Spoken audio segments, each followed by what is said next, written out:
In today's video, I'm going to teach you how to get Object ID in Salesforce. Before we jump into the clicks, let's quickly talk about what an Object ID is and why it matters. In Salesforce, every record you create, whether it's an account, a contact, an opportunity, or any other object, gets a unique identifier. You'll often hear it called the Object ID or Record ID. This is an alphanumeric code that Salesforce uses behind the scenes to tell records apart, even if they have the same name. You'll need this ID for things like integrations, building formulas, setting up automations, troubleshooting, or sharing a specific record link with someone else on your team. Once you know where to find it, it's very easy to pull whenever you need it. First, log into your Salesforce account using your usual credentials. Once you're in the Salesforce Lightning interface, look over to the left-hand side panel. Here you'll see different navigation options like accounts, contacts, opportunities, and any other objects that are part of your setup.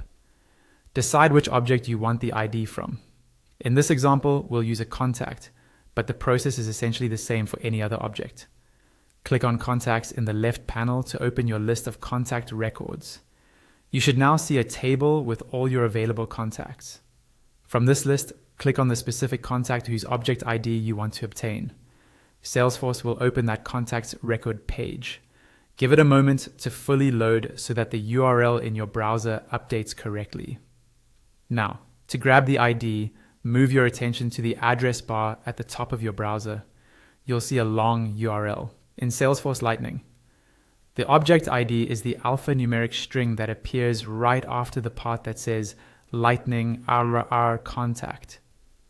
If you opened an account instead, you'd see Lightning RR account and so on for other objects.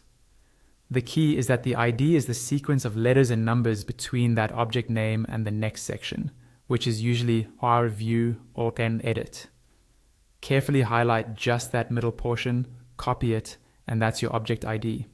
You can now paste this ID into documentation, automations, integrations, or simply keep it for reference. And that's all there is to it. Open the record, look at the URL, and grab the code between the object name and view or edit.